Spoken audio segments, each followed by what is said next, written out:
बिस्मिल्लाहिर्रहमानिर्रहीम अस्सलाम वालेकुम। प्रीवियस लेक्चर में हम लोगों ने net present value and internal rate of return के कॉन्सेप्ट को डिस्कस कर लिया था। आज की हमारा ये जो सेशन है ये टोटली प्रैक्टिस बेस्ड है कि हम लोगों ने अपनी बुक में से जो रिमेनिंग क्वेश्चन हमारे पास थे हमने उनकी प्रैक्टिस करनी है। 84 क्वेश्चन तक हम लोग ऑलरेडी डिस्कस कर चुके थे। क्वेश्चन नंबर 85 एक इम्पोर्टेंट क्वेश्चन है। अगर आप इसमें देखें ना, a firm will need rupees 300,000 at the end of 3 years. तो ये हमें मिल गई हमारी फ्यूचर वैल्यू। कब? थर्ड ईयर के एंड पर हमें अपने अकाउंट में 3 लाख रुपए चाहिए टू रीपे आ लोन। और उस टाइम पे मैंने कोई लोन की अमाउंट पे करनी है, मतलब जो मर्जी आपकी जरूरत हो, हमें उस बात से कोई गर्ज नहीं होता। जरूरत कितनी है हमें इस बात से गर्ज है। अब देखें कहती है the firm decides that it would deposit rupees 20,000 at the start of each quarter during these 3 years into an account। अब यहां से पता चल गया कि एक तो टाइम डिफाइंड है, एन्युटी है, रेंटल्स 20,000 के हैं, क्वार्टरली बेसिस पे हैं, स्टार्ट ऑफ ईच क्वार्टर है, तो मेरे पास एन्युटी ड्यू बन जाती है। ऑलराइट। अच्छा, फिर क्या हुआ? कहते हैं the account would yield 12% per annum compounded quarterly during the first year। What rate of interest should it earn in the remaining 2 years to accumulate enough amount in this account to pay the loan at the end of 3 years। तो बेटा ये concept हम लोगों ने discuss किया हुआ है कि डिफरेंट टाइम ड्यूरेशन में अगर डिफरेंट रेट ऑफ इंटरेस्ट या रेंटल्स चेंज हो तो हम लोगों ने किस तरह से उन अमाउंट्स को मूव करना होगा। अब यहां पर देखिए रेंटल सेम है आपके पास 20,000, फर्स्ट ईयर से लेकर लास्ट रेंटल तक आपके पास 20,000 ही है। लेकिन rate of interest first year में रेट ऑफ इंटरेस्ट आपके पास डिफरेंट है, जबकि लास्ट के 2 इयर्स के लिए आपके पास रेट ऑफ इंटरेस्ट डिफरेंट है। तो आपने वो रेट ऑफ इंटरेस्ट बताना है कि वो क्या होगा। पहली ट्राई आप लोग खुद करें, फर्स्ट ट्राई आप लोग खुद करें कि आपके पास आंसर क्या आता है। उसके बाद मैं आपको ये चीज समझाऊंगा। मैं सिर्फ ये देखना चाह रहा हूं कि आप लोग इसमें एक पॉइंट है क्या उसको पिक कर पाते हैं ठीक से या नहीं। चलें शाबाश, जरा ट्राई करें इसको। अब बेटा इस क्वेश्चन के अंदर लास्ट 2 इयर्स का इंटरेस्ट हम लोगों ने खुद बताना था। आप लोगों ने जो एफर्ट्स की यहाँ पर जरा उसके टाइमलाइन के जरिए देखें। ये देखें, ये जीरो टाइम ड्यूरेशन, यहां से जाना है हमने at the end of third year. और थर्ड ईयर पर हमें कितनी वैल्यू चाहिए? 300,000। अब फर्स्ट ईयर उस पर जो रेट ऑफ इंटरेस्ट है वो है 12% कंपाउंडेड क्वार्टरली। और ये वाला रेट ऑफ इंटरेस्ट कंपाउंडेड को हम लोगों ने फाइंड करके देना है। जबकि जो रेंटल्स हैं, आपका पहला रेंटल इधर है, first rental eight the start of the quarter. अच्छा, अब यहां पे जरा आप लोग गौर करें तो भाई ये पहले क्वार्टर के, ये सेकंड रेंटल R2, ये थर्ड रेंटल, ये फोर्थ रेंटल, और ये फर्स्ट ईयर का एंड और सेकंड ईयर का स्टार्ट आपका फिफ्थ रेंटल है। और यहां तक रेट ऑफ इंटरेस्ट सेम है। ओके। अच्छा, उसके बाद आपके ये देखें यहां पर ये सिक्स्थ रेंटल, सेवन, टोटल कितने रेंटल्स हैं? 8, 9, 10, 11, 12। ये आपके रेंटल्स कंप्लीट हो जाएंगे। अब एट द स्टार्ट था तो थर्ड ईयर से पहले आपका रेंटल कंप्लीट हो गए और थर्ड ईयर के एंड पर आपके अकाउंट में 3 लाख रुपए होने चाहिए। क्या आपको ये टाइम लाइन समझ आ गई है? अच्छा, अब यहां से आगे आपने मूव करना था। तो देखें हम इसकी इक्वेशन कैसे बनाएंगे। दो मेथड्स हैं आप लोगों के पास, ये देखें। आप लोग सबसे पहले स्टार्ट में अपने पास 300,000, अब अपने कैलकुलेटर को जरा रिफ्रेश कर लें। Shift 93 equal to AC। और मैं यहाँ पे लिखता जाऊं और आप कैलकुलेटर पे पुट करते जाना। Okay, 300,000 is equal to 20,000 into पहले फ्रैक्शन, उसके बाद ब्रैकेट न्यूमरेटर में 1 plus 3%, 12 divided by 4 is equal to 3%, raise to power, raise to power में होता है नंबर ऑफ रेंटल्स। अच्छा, अब मेरी बात जरा गौर से सुनिएगा भाई, मैंने थर्ड ईयर के एंड पर जाना है। हम लोगों ने पढ़ा हुआ था ऑर्डिनरी एन्युटी में फ्यूचर वैल्यू लास्ट रेंटल पर की वैल्यू होती है। इस बात पे किसी को कोई एतराज है? भाई मेरा रेट ऑफ इंटरेस्ट कहाँ पे चेंज हो रहा है? First year. तो भाई फर्स्ट ईयर तक देख लो कितने रेंटल्स पे कर चुका हूं, 5, तो पावर 5 लिखो। अगर यहाँ पे आप 4 करते हो ना, तो फिर इसके ऊपर अलग से कंपाउंडिंग फैक्टर लगाते हो, फिर अलग से आगे मसला बन जाता है। एज सच आपको ड्यू पे लेके जाने की जरूरत ही नहीं थी। आप फ्यूचर की तरफ जा रहे हो, तो जिस रेंटल पर की वैल्यू उठाओगे वहीं की फ्यूचर वैल्यू मिल जानी है। मैं फर्स्ट ईयर के एंड पर जा रहा हूं, एम आई राइट? फर्स्ट ईयर के एंड पर कितने रेंटल पे कर चुका हूं? भाई एक दिन से फर्क नहीं पड़ता, 31 दिसंबर है या 1 जनवरी है, उससे ऐसे फर्क नहीं पड़ने वाला। लेकिन जिस दिन रेट ने चेंज होना है, उस दिन मैं 5 रेंटल पे कर चुका हूं अपने। क्या ऐसा नहीं है? और ऑर्डिनरी एन्युटी का फार्मूला हमें यही बताता है कि जिस दिन लास्ट रेंटल पे करोगे उस दिन तक की फ्यूचर वैल्यू है ये बात समझ आई आप बच्चों को? तो यहाँ पे 5 लिखो, -1/3%। ये बात क्लियर? ये बात क्लियर? अब इस फार्मूले से आप फर्स्ट ईयर के एंड तक पहुंच गए, उसके बाद रेट चेंज है, तो यहां से इस अमाउंट को आपने 2 years onward according to new rate compounding factor apply करना है, और वो आपके पास आ जाएगा 1 plus x% by 4 and raise to power 2 into 4, 8। 2 साल के लिए आगे जाना है ना, फर्स्ट ईयर के एंड पर मौजूद हो, थर्ड ईयर के एंड पर जाना है, 2 साल के लिए आगे जाना है, कंपाउंडिंग क्वार्टरली, तो 2 इंटू 4 पावर 8 आ जाएगी। ये बात क्लियर हो गई? अब इसमें आपने ऐड करना है वंस अगेन 20,000, क्योंकि रेंटल में कोई चेंज नहीं है, इनटू 1 प्लस x%बाय 4 रेज टू पावर, हाँ जी अब पावर बताओ, अब पावर बताओ 7, टोटल 12, 3 साल में टोटल 12, तो 5 तो हम लोग पहले फार्मूले में ले चुके हैं, तो नेक्स्ट आपके पास 7 रेंटल्स हैं, तो वो 7 आएगी पावर -1 डिवाइडेड बाय x%बाय, क्या क्वेश्चन कंप्लीट हो गया? नहीं।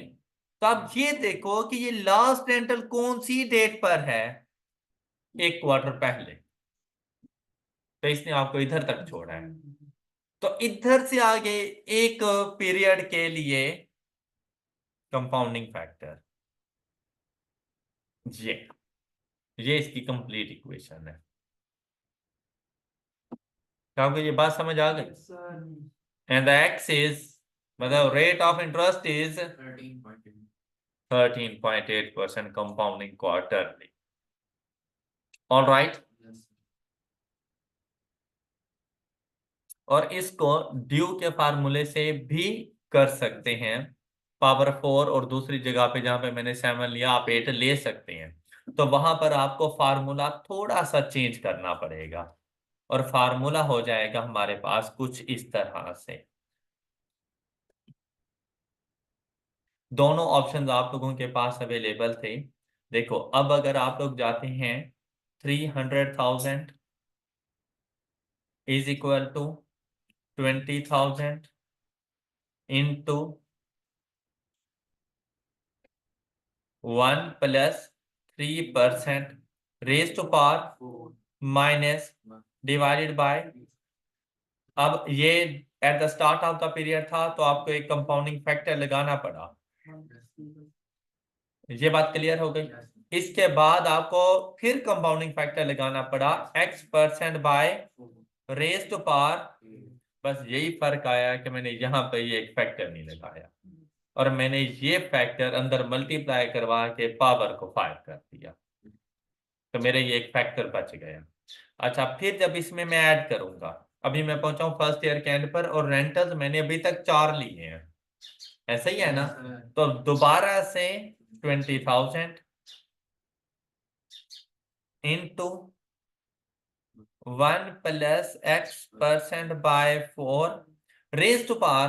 अब 8 करेंगे, टोटल 12 रेंटल्स करने हैं ना, पहले 4 कर लिए तो बाद में 8 -1 अपॉन बाय। अब देखो, ये भी लास्ट रेंटल एक क्वार्टर पहले एंड हुआ था, ये भी मतलब ये इसका जो फर्स्ट रेंटल मैंने उठाया है वो सेकंड ईयर के स्टार्ट में था, मतलब एन्युटी ड्यू थी, तो एंड पे वो एन्युटी ड्यू वाला एक कंपाउंडिंग फैक्टर आपने जरूर मल्टीप्लाई करना है।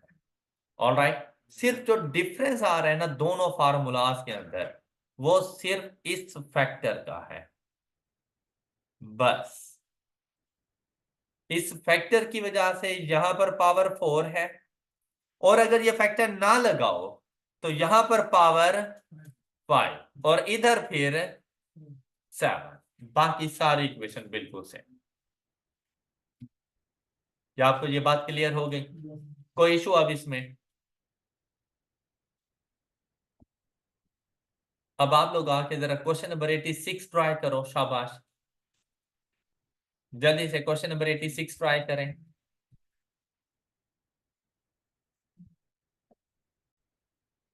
और इस क्वेश्चन में आप लोगों ने 6% कंपाउंडेड क्वार्टरली, यहां तक अपने क्वेश्चन को रखना है और इसके बाद वाली लाइन को आप लोगों ने स्किप कर देना। तो अब ये आप लोगों के पास एक बिल्कुल सिंपल सा क्वेश्चन है कि यहाँ पर ये आपको रेंटल्स बता दिए गए, नंबर ऑफ रेंटल्स आप लोगों के पास 6 हैं at a rate of 6% compounded quarterly. तो आप लोगों ने इसकी प्रेजेंट वैल्यू बतानी है और at the end of the each quarter था तो ऑर्डिनरी एन्युटी की प्रेजेंट वैल्यू का फार्मूला अप्लाई कर देंगे और आपके पास आंसर आ जाएगा 2849 राउंड ऑफ करके।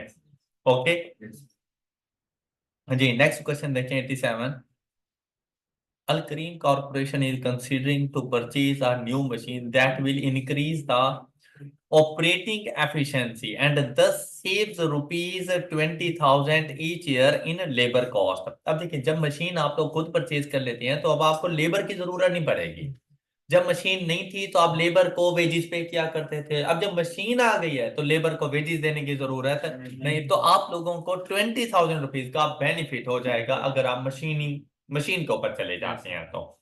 फिर कहते हैं it is estimated that the machine will be used for 10 years and it can be sold for rupees 10, if money is worth 6%, how much can be corporations afford to pay for this machine? तो simply आप लोगों ने इनकी principal amount को find कर लेना है और आपने देखना है कि हमारे पास इसकी प्रिंसिपल अमाउंट क्या होनी चाहिए। तो 20,000 annual, rate of interest 6% compounded annually, और आप लोगों के ने टोटल जो रेंटल्स लेने हैं वो 10, लेकिन एंड पर जाकर आप लोगों ने 10,000 भी शामिल करना है। तो ये 20,000 के ऊपर तो आपके पास एन्युटी बन जाएगा, 20,000 into 1 - 1 plus 6% raise to power -10 divided by 6%। अच्छा, अब ये इसकी प्रिंसिपल अमाउंट आ गई, इसमें ऐड करना है ये 10,000 उसकी scrap value into 1 plus 6% raise to power -10 and answer is 152785। ये तो आप अगर मैक्सिमम मशीन को परचेज करना चाह रहे हैं तो आपने इस अमाउंट के ऊपर करना है, अदरवाइज इससे कम अमाउंट पे करो, इससे ज्यादा पे, ये मैक्सिमम वैल्यू है। मतलब आप अगर इस वैल्यू पे परचेज करोगे तो एनपीवी की वैल्यू 0 है, ऑलराइट। और अगर इससे कम पे करोगे तो एनपीवी पॉजिटिव हो जाएगी, आपके बेनिफिट्स में चला जाएगा। ये होती है मैक्सिमम वैल्यू, हम उसे बता रहे हैं। क्या अगर आपने मैक्सिमम भी उसको परचेज करना है ना, 1,52,000 समथिंग पे जाके परचेज करें, ऑलराइट। अब ये डिसीजन मेकिंग के लिए था हमारे पास कि हमें कोई मशीन कितने तक की, मतलब ये वो इन्वेस्टमेंट है आपके पास कि हम इन्वेस्टमेंट कितनी करें इसके ऊपर। अब 88 देखें। I mean, deposit to be 25,000 average 6 months. अब ये रेंटल्स की अमाउंट आ गई, in fund earning interest 6% compounded semi annually. तो आपने पीरियोडिक रेट 3% ले लेना है। The first deposit was made when he was 48 years of age and the last deposit was made when he was 55, and at that time the entire amount was invested in another fund which yielded 8% per annum. How much amount will he have in fund when he retires at the age of 60? बेटा आज उसकी as है 48 years और उसने instalment करना start कर दी 25,000 की, और वो अपनी एज 55 तक ये इंस्टॉलमेंट कर रहे हैं। तो टोटल कितने अरसे के लिए उसने वो इंस्टॉलमेंट की है? 8 साल के लिए। 48 खुद शामिल होगा। ओके, तो मतलब 55 लेस 48 नहीं कर देना, वो 7 आंसर आएगा। खुद उसकी एज 48 ईयर्स है, तो आपने 48 को भी शामिल करना है 8 साल के लिए सेमी एनुअल। तो टोटल नंबर ऑफ रेंटल्स कितने हो जाएंगे? 16। 8 इंटू 2, सेमी एनुअल है 16। इसकी फाइंड करनी है आपने फ्यूचर वैल्यू, और जो भी उसकी फ्यूचर वैल्यू आ जाए उसको अगले 5 साल के लिए आप लोगों ने 8% पर कंपाउंडिंग फैक्टर अप्लाई कर देना है। और देखें एट द एज ऑफ 60 उसके अकाउंट में कितनी अमाउंट होगी, चेक करें। यानी कि उसने आपसे कहा था कि फर्स्ट इंस्टॉलमेंट, फर्स्ट डिपॉजिट कब किया गया? जब उसकी एज, अच्छा यहां पे जरा टाइम लाइन से देखें। आज उसकी एज है 48 ईयर्स। ओके, पहला रेंटल इसी दिन उसने पे किया। उसके बाद उसकी एज हो गई, देखें नेक्स्ट हम लोग चलते गए तो अप टू, तो देखो ये 49, 50, ये उसकी एज में लिख रहा हूं, 51, 52, 53, 54, 55, ये उसकी एज आ गई। आपको ये बात समझ आ गई होगी, ठीक है। ये जो रेंटल्स है ना, ये हमारे पास आ रही है सेमी एनुअल बेसिस। भाई पहला रेंटल इस दिन था, ये सेकंड रेंटल, यहाँ पे third, fourth, fifth, six, seven, eight, nine, ये 10th, और ये 11, 12, 13, 14, और एट द एज ऑफ 55 उसके टोटल नंबर ऑफ रेंटल्स, तो आपने 15 रेंटल्स की फ्यूचर वैल्यू डिटरमिन करनी है, ऑलराइट। और उसके बाद यहां पर जितनी भी आप ऑर्डिनरी एन्युटी का फार्मूला अप्लाई करना, क्योंकि जैसे ही 15 रेंटल्स की फ्यूचर वैल्यू फाइंड करेंगे एट द एज ऑफ 55 आप पहुंच जाएंगे। उसके बाद अगले 5 साल के लिए आपने at the rate of 8% compounding factor apply करते हैं। तो देखिए अब आपके पास आंसर क्या आएगा। आई होप कि ये बात कॉन्सेप्ट समझ आ गए आप लोगों को। तो number of rentals he determine करना, इसमें आपके पास एक ट्रिक थी जी। एंड आंसर इज, क्या इसको कैलकुलेटर पे अब सॉल्व करने की जरूरत है? 683198, n इज इक्वल टू 15। सब बच्चों को क्लियर? नेक्स्ट देखें 89। You are the beneficiary of a life insurance policy. The insurance company informs you that you have two options for receiving the insurance proceed. आप insurance वगैरह पे कर चुके हो, अब आपने इंश्योरेंस कंपनी से वो सारा प्रीमियम इकट्ठा लेना है। भाई या तो आपकी डेथ हो जाती पहले, तो फिर वो आपके वारिसों में तकसीम हो जाता, आगे इंश्योरेंस पे करने की भी जरूरत नहीं होती। लेकिन अब क्या हुआ, 20 ईयर्स का टाइम पीरियड होता है, 20 भी 10 भी, वो डिपेंड करता है। आपने वो इंश्योरेंस प्रीमियम पे करते रहे, अब आपने उनसे अमाउंट रिकवर करनी है, तो उन्होंने आपको दो ऑप्शन दिए हैं। उनमें से पहला ऑप्शन क्या है? You can receive a lump sum of rupees वो कहते हैं आज ही हमसे 1.5 लाख लो, टोटल तुम्हारा इतना बनता है। ये पहला ऑप्शन है। दूसरा, उन्होंने कहा receive payment of rupees 1627.89 a month. कहती है अगले 10 साल तक हमसे मंथली बेसिस पर आप लोग 1627.89 रुपीज रिसीव करते रहो, जबकि इसके ऊपर जो इंटरेस्ट है 7.5% on your money. Which option should you take? हाँ जी, तो आप लमसम में 150 लेना पसंद करेंगे या अगले 10 साल तक रेंटल्स रिसीव करना पसंद करेंगे? तो आप उन रेंटल्स की भी प्रिंसिपल अमाउंट फाइंड करो। जल्दी से देखो, 1627.89 इसकी प्रिंसिपल अमाउंट आपके पास क्या बनेगी? 1627.89 into 1 - 1 + 7.5% by 12 raise to power -12 into 10 120।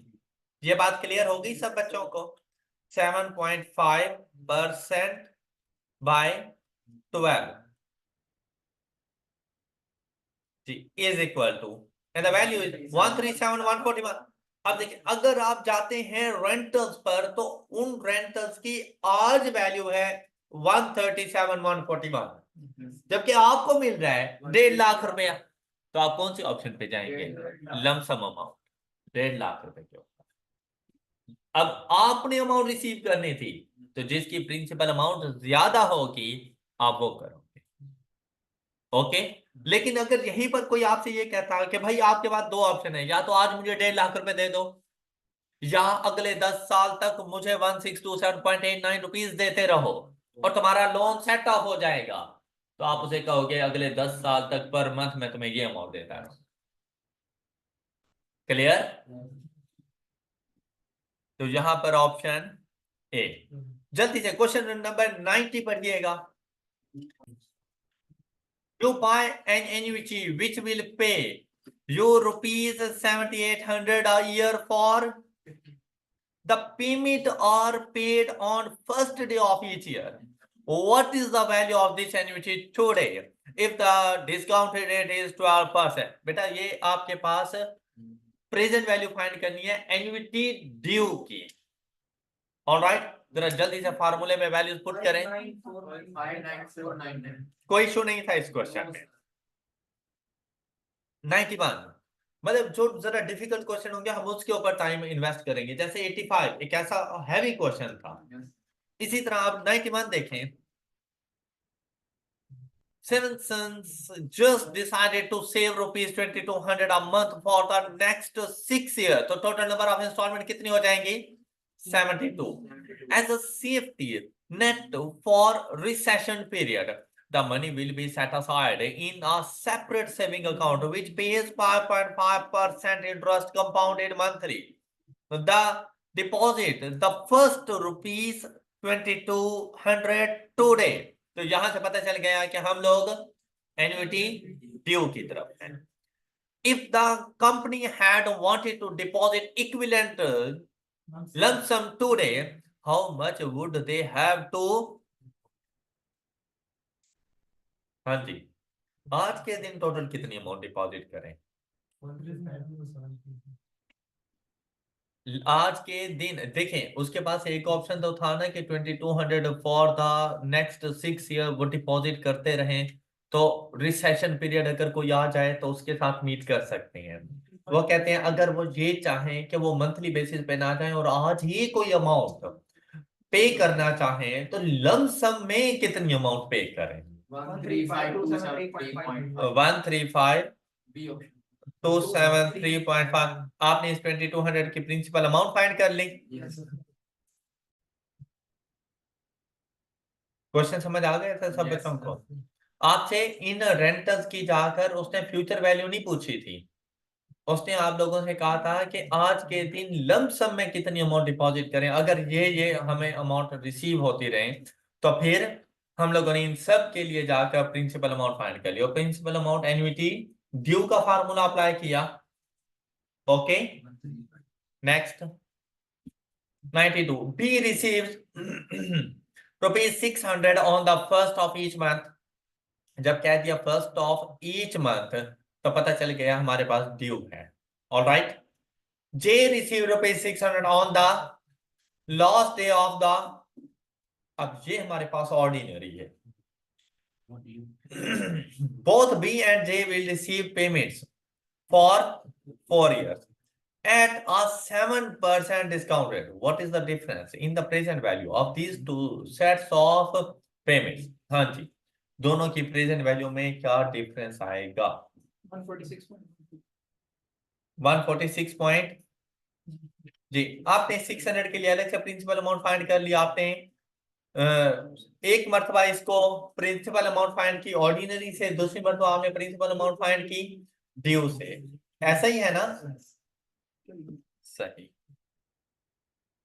146.1। चलिए क्वेश्चन समझ आ गया सब बच्चों को? 93 इजी क्वेश्चन था। 92 93 देखें, शाबाश। You are buying a car today at a price of ₹4950। इतनी सस्ती कार, इसके साथ इन 1000 कर दें, लेकिन फिर भी सस्ती है ना? अच्छा, ये बच्चों वाली कार है, खिलौना कार है। You are paying ₹750 down in cash and financing the balance for 42 months at 8.45%. What is the amount of each loan payment? जी, रेंटल्स की अमाउंट आपने बतानी है। बेटा कैश प्राइस में से 750 लेस कर दें, डाउन पेमेंट, रिमेनिंग अमाउंट आपके पास आ जाएगी 4200, और 4200 के जाकर आपने रेंटल्स फाइंड कर लेनी है। चार्ली, इजी क्वेश्चन था ये, मतलब जिस लेवल के आपने क्वेश्चन किया उसके मुकाबले में ये क्वेश्चन कुछ भी नहीं था जी। 94 को देखें। Your favorite grandmother left you an inheritance in the form of a trust. The trust agreement states that you are to receive ₹10,000 on the first day of each year, starting immediately and continuing for 25 years. What is the value of this inheritance today if the applicable rate is? बेटा ये rentals given है आपके पास। First day आपसे कहा गया time duration 25 years है। आप लोगों ने प्रिंसिपल अमाउंट बतानी है यूजिंग एन्युटी ड्यू। जरा जल्दी से फार्मूला में अप्लाई करें। अब देखिए कोई डिफिकल्ट क्वेश्चन आएगा तो मैं साथ में डिस्कस कर लूंगा, अदरवाइज ये बहुत सिंपल से क्वेश्चन है आप लोगों के पास। And the answer is 119829। चलें इसको ठीक कर लें, 119829।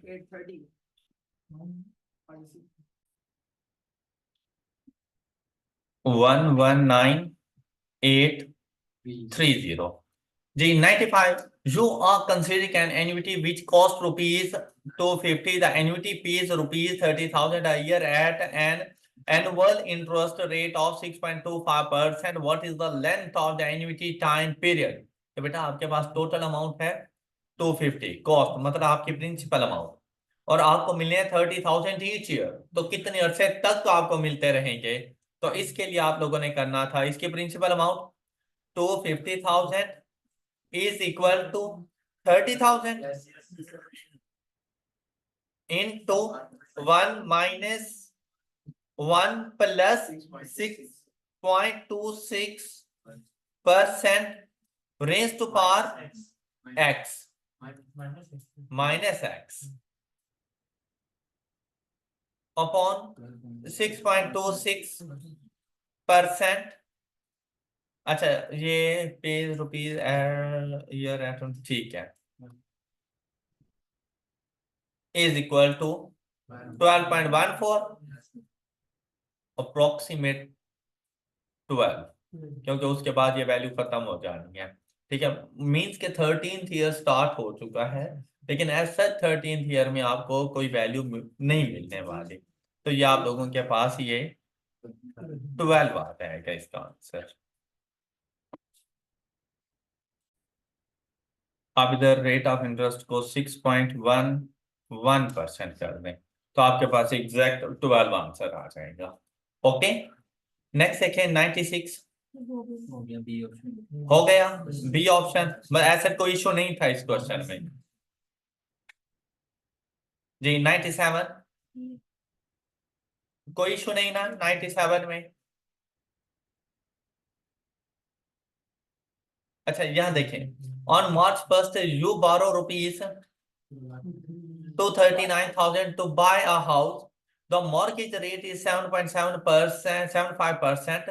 The loan is to be repaid in equal monthly payments over 20 years. The first payment is due on April 1st. Monthly payments है हमारे पास। 1 मार्च में हम लोगों ने लोन दिया, तो मार्च के बाद 1 अप्रैल को पहली पेमेंट हम लोगों ने लोन के तौर पर पे कर दी।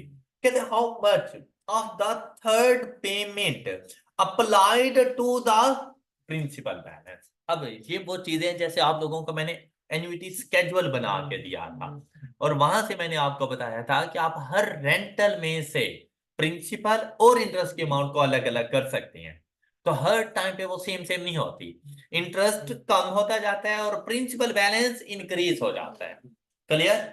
अच्छा अब अगर यहां पर देखें, क्या उसने आपको रेंटल की अमाउंट बताई? तो पहले आपने रेंटल फाइंड करना है कि हमारे पास रेंटल कितना है। तो 239,000 आपके पास लोन की amount, 239,000 is equal to rental into principal amount है 1 - 1 + 7.75% डिवाइडेड बाय 12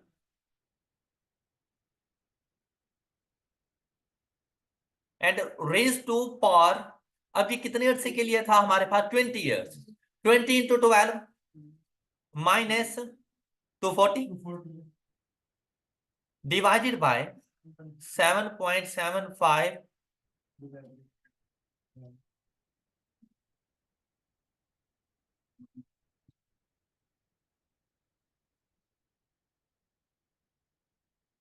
7.75% बाय 12। तो यहां से आपके पास रेंटल की अमाउंट आ गई 1962। तो मैंने आपसे कहा था कि आपने ना फर्स्ट प्रिंसिपल के लिए अमाउंट को देखना है। तो देखें 239,000, पहला इसके ऊपर इंटरेस्ट की अमाउंट कितनी जाएगी?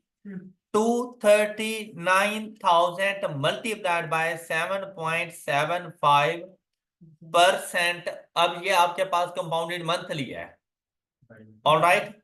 तो डिवाइडेड बाय 12, तो ये पर मंथ इंटरेस्ट आ गया 1543.5, 15.5। ये फर्स्ट रेंटल में से है। तो आप इस फर्स्ट के लिए प्रिंसिपल कितना पे कर रहे हो? 1962 माइनस आंसर 418.45।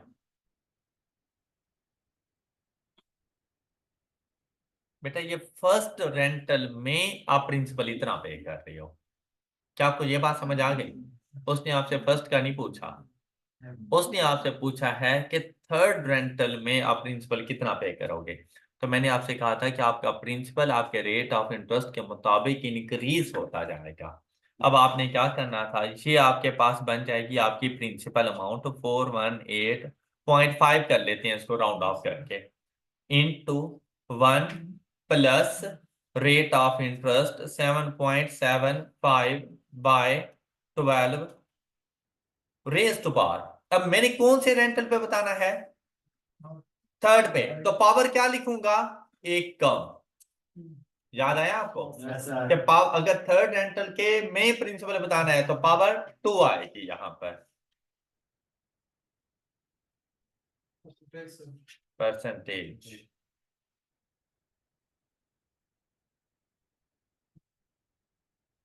423.92। ये देखिए बात क्लियर हो गई।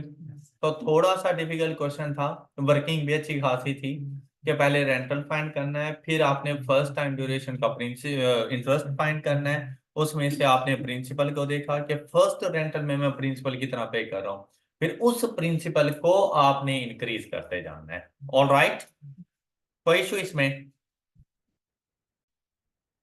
98, 98 इजी है, सब बच्चों ने कर लिया। कितना आंसर आ रहा है? अल्फा। तो 99 in 6 years, a rupees 4 million machine will have salvage value of 0.4 million, means that 10% of the cost।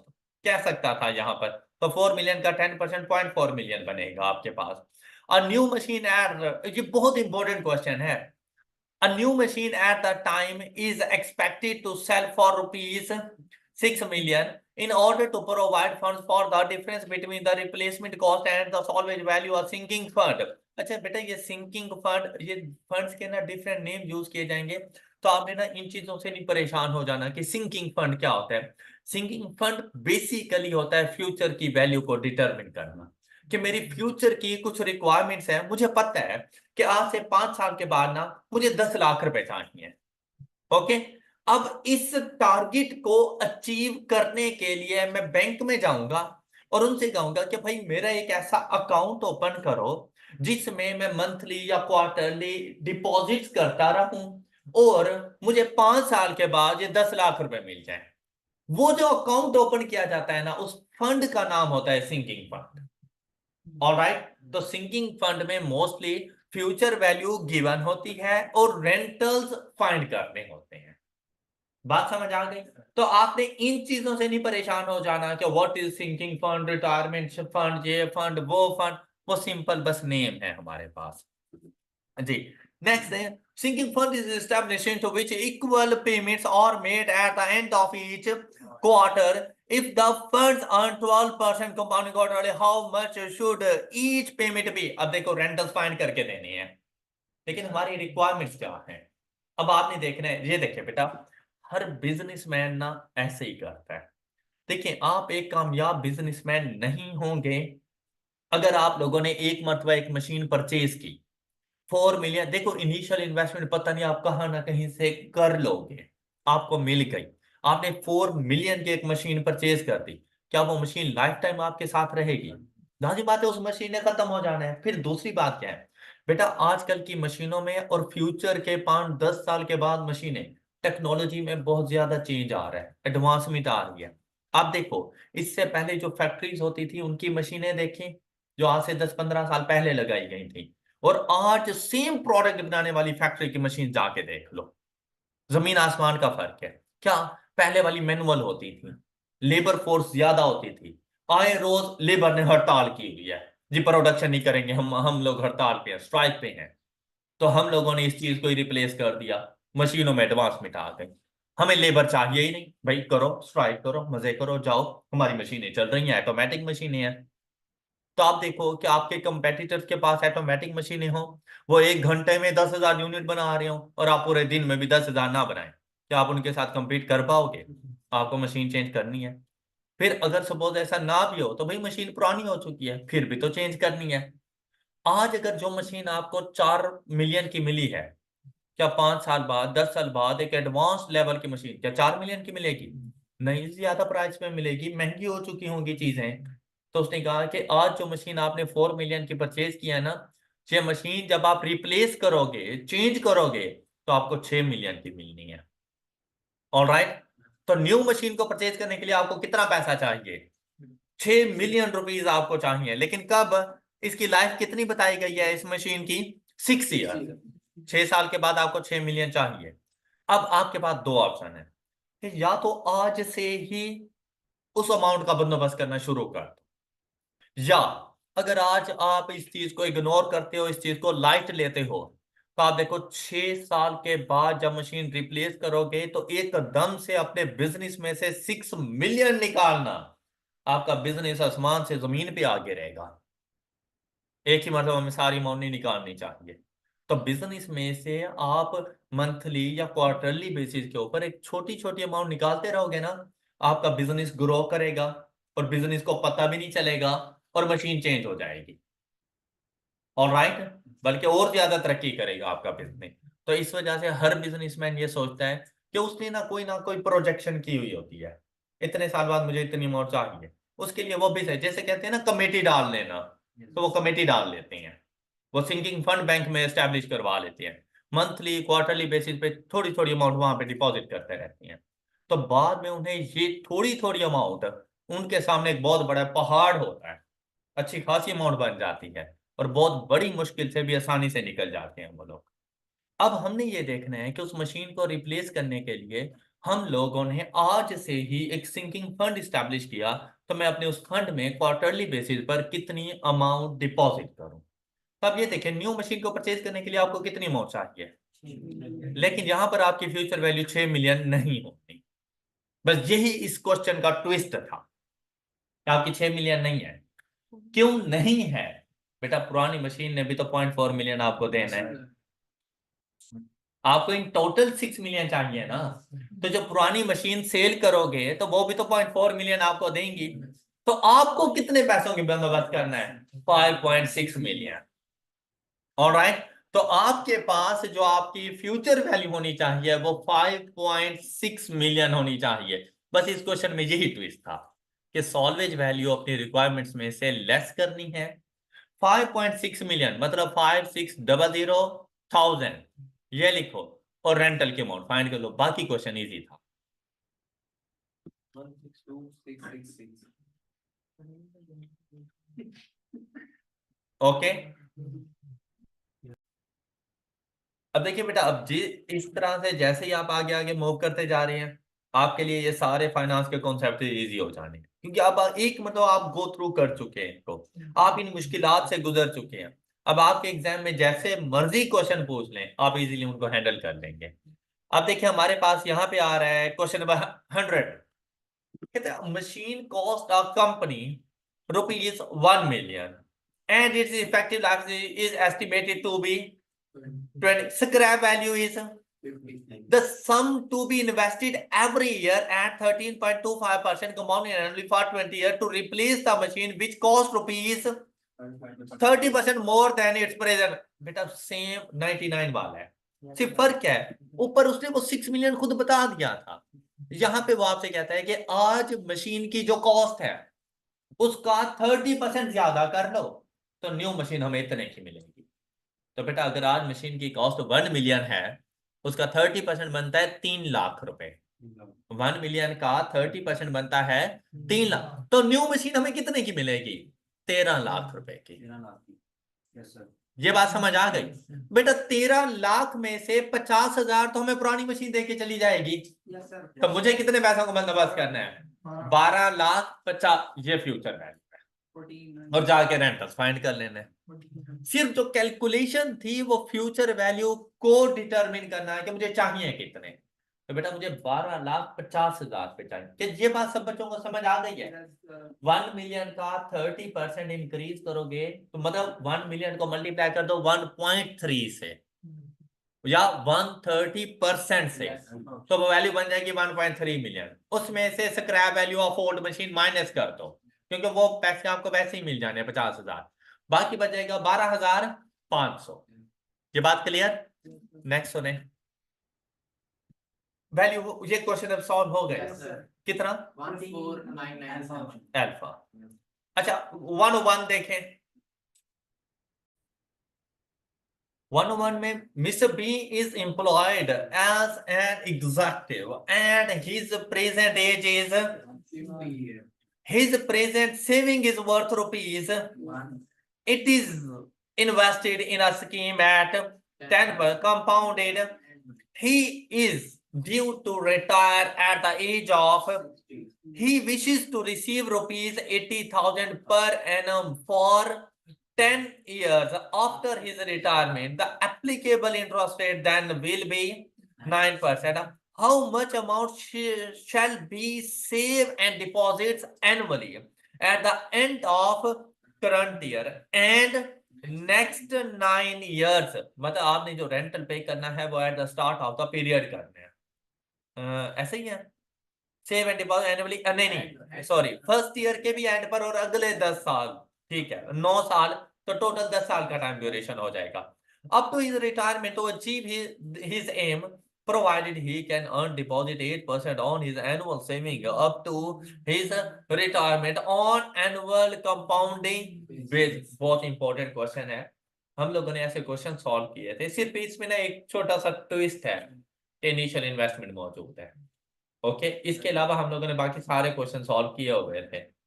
अब देखिए यहाँ पर जो आपको अगले 10 साल तक 80,000 रुपीज पर एनम चाहिए, सबसे पहले उनकी प्रेजेंट वैल्यू फाइंड करो। ऐसा ही है ना, जो अगले 10 साल रिटायरमेंट के बाद के 10 साल पर आपको जो 80,000 चाहिए, आप उनकी प्रेजेंट वैल्यू फाइंड करें। 80,000 Yes, sir. Into 1 minus 1 plus, और उस टाइम पे 9% है rate of interest, raise to power minus 10 divided by 9%। 51341 जो भी है वो मेरे अब के रेंटल्स की फ्यूचर वैल्यू है, ऐसे ही है ना। ये future value is equal to अब मैं कितने रेंटल्स डिपॉजिट करवाऊं, अब इनकी फ्यूचर वैल्यू, ये देखें 1 प्लस कौन से रेट पर है, 8%, कितने 10 माइनस 1 डिवाइडेड बाय 8%। और ये क्वेश्चन हम लोग पहले भी सॉल्व करते रहे, लेकिन यहां तक नहीं करना, इसमें ऐड करना है जो आप लोगों के पास इनिशियल डिपॉजिट है, भाई वो भी आपके अकाउंट में पड़ा है। 100,000 मल्टीप्लाइड बाय 1 प्लस, और उसके ऊपर 10% है, 10%, ये भी 10 साल के लिए आपके अकाउंट में मौजूद है। बस ये एक छोटी सी एडिशन थी इसमें, and the answer is 7536 B option. Alright, कोई इशू? या बेटा बाकी कुछ क्वेश्चन आप लोगों ने खुद से सॉल्व कर लेने, फिर आप लोगों के पास एनपीवी और आईआरआर के भी कुछ ना कुछ क्वेश्चन इसमें आ जाएंगे, और कल भी इंशाल्लाह हम लोग कुछ ना कुछ प्रैक्टिस क्वेश्चन ही सॉल्व करेंगे, ताकि ये प्रैक्टिस अच्छे तरीके से कंप्लीट हो जाए। तो कोशिश करें 101 तक हो गए, 102 से ऑनवर्ड कुछ क्वेश्चन खुद सॉल्व करें, ताकि अगले लेक्चर के अंदर सिर्फ जो इश्यूज है ना हम उनको डिस्कस कर सकें, और ये हमारा फाइनेंस कंप्लीट हो सके। That's all for today. अपना बहुत सा ख्याल रखें, नेक्स्ट लेक्चर में मिलेंगे। अल्लाह हाफिज।